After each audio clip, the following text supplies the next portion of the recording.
শিয়ামের আম্মু, তুমি কি করতেছ? এখন কি রান্না? হ্যাঁ, তরকারি রান্না। কি কি তরকারি? সিম, ফুলকপি, আলু,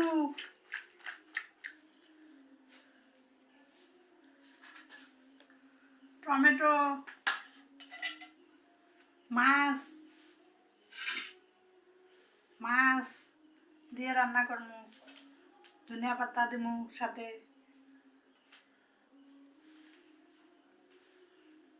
মাছ কি আরো আনবো?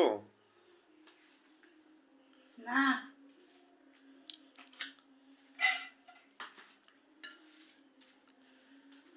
আচ্ছা, তাহলে এটি রান্না করো, আমি বাজারের দিকে একটু যাই।